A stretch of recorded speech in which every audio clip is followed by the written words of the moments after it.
Salut les Spark, alors je suis aujourd'hui de retour dans cette vidéo pour vous parler de la super pleine lune de ce soir, le 17 octobre 2024. Donc c'est une super pleine lune parce que la lune dans son orbite tourne un peu plus proche de la Terre que les autres pleines lunes habituelles.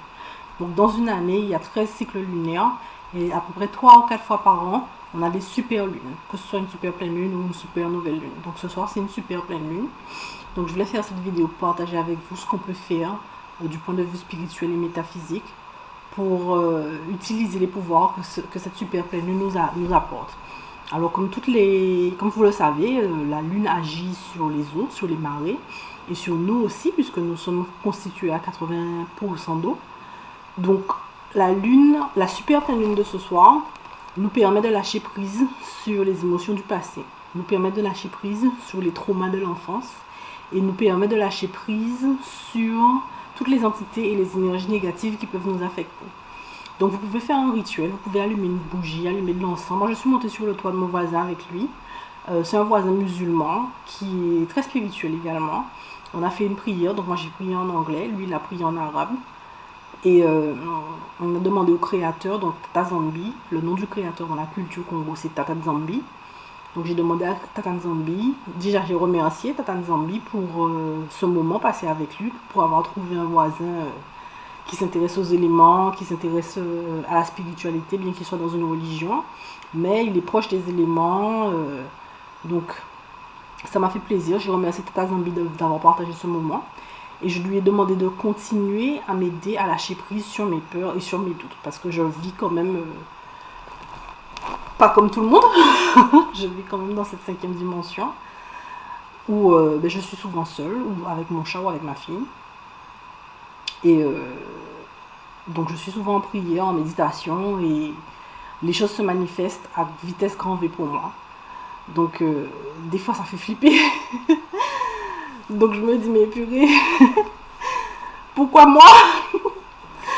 Mais bon, j'ai mérité ce que je vis, le négatif comme le positif. Je demande à l'univers de nous permettre à tous et toutes de nous décharger des poids de la matrice qu'on porte sur nos épaules tous les jours lorsqu'on doit se réveiller à 6h du matin pour aller travailler, amener les enfants à l'école, faire les courses, tout le train-train, toute la vie qu'on mène dans la matrice. Je demande à l'univers qu'elle nous permette de nous délester, qu'il ou elle, comme vous voulez, qu'il nous permette d'utiliser cette super pleine lune pour nous défaire des schémas multigénérationnels aussi, parce qu'on n'en parle pas.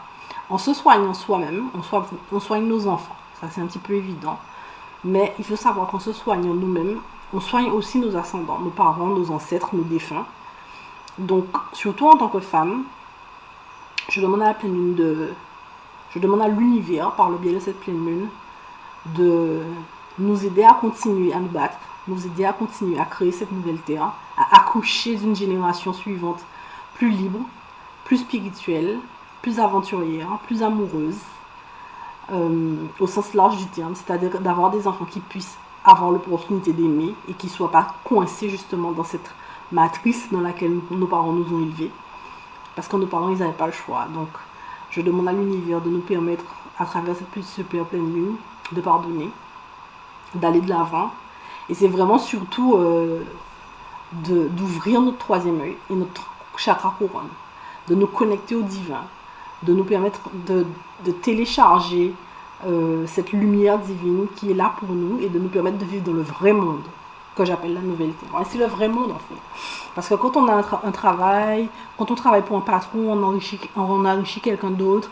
Même quand on a sa propre entreprise, parce que j'ai eu ma propre entreprise quand je vivais à Londres, j'avais pas de temps. J'étais par mons et par vous toute la journée. Je me couchais à 1h du matin. Je me réveillais à 7h. Je travaillais. J'avais pas de temps pour ma spiritualité. J'avais pas de temps pour Dieu.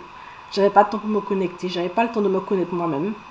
Et je demande à l'univers de nous permettre de nous libérer de cette matrice pour qu'on ait le temps, tous et toutes, de penser à nos ancêtres, pour ceux d'entre nous qui sont noirs.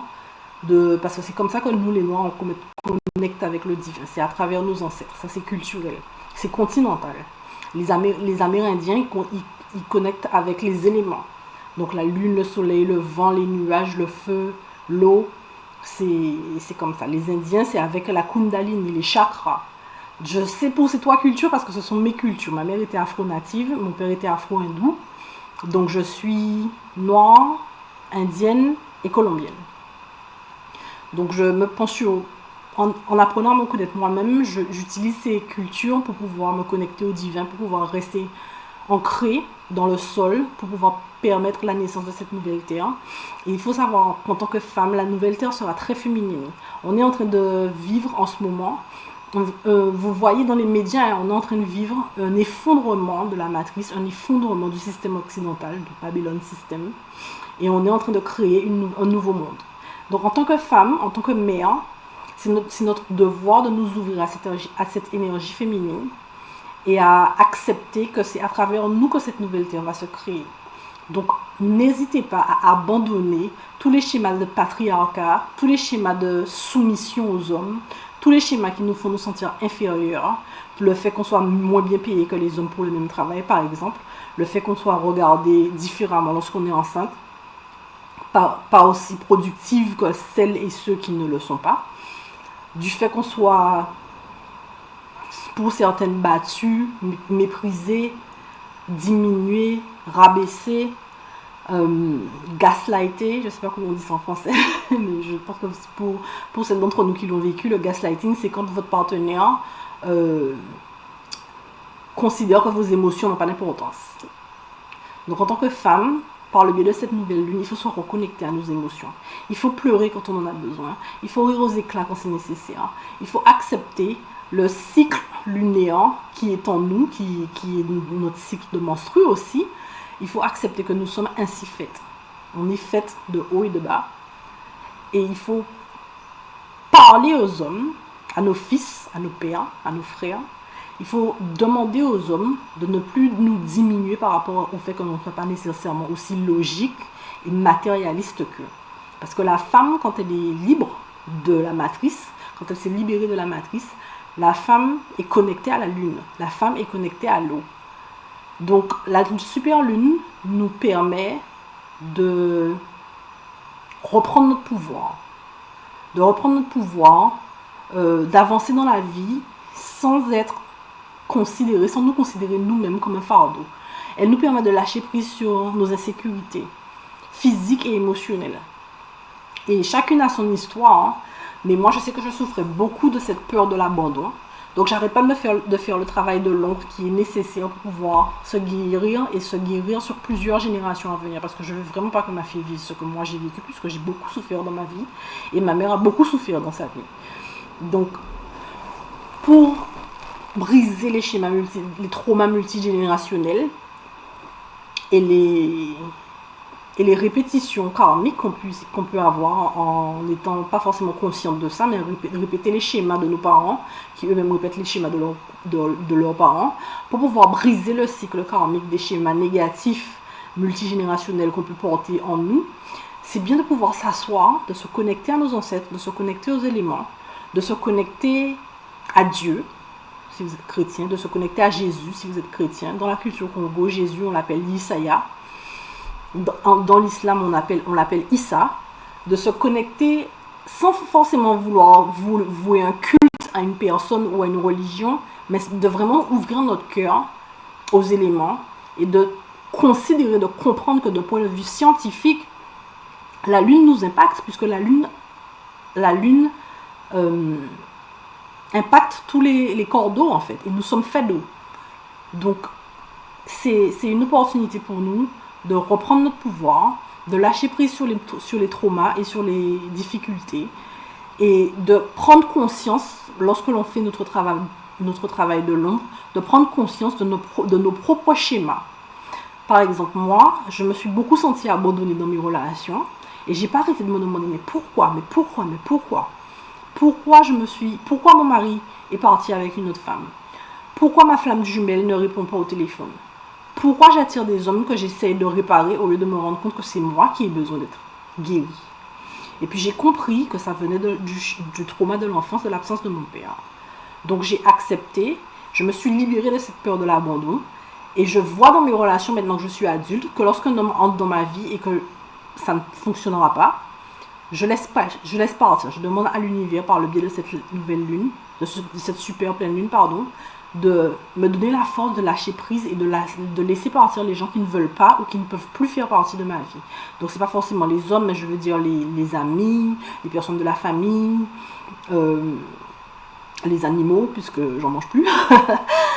Je demande à cet univers, à notre univers, de m'aider à avoir confiance en moi et de ne plus vivre dans cette peur de l'abandon. Surtout relativement à ma flamme jumelle par ailleurs. Parce que je me suis vraiment sentie déprimée et abandonnée quand il est parti. Et je ne lui en veux plus en fait. J'ai compris, j'étais séparée certes de mon ex-mari, mais j'étais toujours mariée lorsqu'il est rentré dans ma vie. Donc au bout d'un moment, il ne l'a pas supporté. Et de son côté, mon mari est parti aussi, puisque une de ses maîtresses est tombée enceinte. C'était pas la seule, hein, c'était pas la première. Mais celle-là a choisi de garder les enfants qu'elle a eus et elle a eu des jumeaux. Donc maintenant, il a 2 enfants avec quelqu'un d'autre et il n'en a qu'une avec moi. Donc il doit séparer son temps entre les 2 foyers. Et ça m'a fait me sentir extrêmement abandonnée parce que j'étais sa femme, donc j'estimais avoir priorité et ce n'était pas le cas. Donc, grâce aux éléments, grâce à la nature avec laquelle je me connecte, en ayant passé toute ma soirée avec mon voisin à regarder la lune et à parler de spiritualité, de sa religion, de construction, d'investissement, de vivre en mode bocase, comme il le dit en créole. Vivre en mode bocase, c'est-à-dire faire des communautés caribéennes où on peut apprendre à être autosuffisant. Donc ça, ce sont des thèmes qui me passionnent. Donc c'est ce que j'essaie de vous expliquer, les sparks, c'est ce que j'essaie de mettre en place dans cette vidéo. J'essaie de vous faire comprendre qu'on n'est pas seul dans cet univers. On n'est pas soumis, on n'est pas soumise non plus en tant que femme à des hommes, à un système, à une torture, à une colonisation perpétuelle. On a la liberté parce que le vrai monde, c'est la nature. Le vrai monde, c'est les éléments. Le vrai monde, c'est Dieu. C'est ça le vrai monde. L'autre monde dans lequel on vit dans la 3e dimension, c'est la matrice. C'est un monde qui a été construit par des architectes, par des ingénieurs, par des personnes extrêmement riches qui avaient besoin d'une main-d'œuvre. C'est pas ça le vrai monde. Le vrai monde, c'est la terre.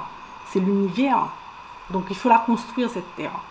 Et je suis là pour donner une big force à toutes les femmes, toutes les mères célibataires, mais de façon générale à toutes les femmes. Parce que c'est à travers nous que se construit le monde, c'est à travers nous que se construira une terre plus féminine. Et oui, il faut rester dans notre féminité. Il faut rester dans la réception. Il ne faut pas toujours courir après les gens, après l'argent, après des X et des Y. Il faut accepter d'attirer à nous et de recevoir avec gratitude les miracles et les cadeaux que la nature nous offre. Donc voilà, je vous remercie les sparks, je vous souhaite une bonne soirée et appréciez la super pleine lune de ce soir, je vous le demande et je vous embrasse.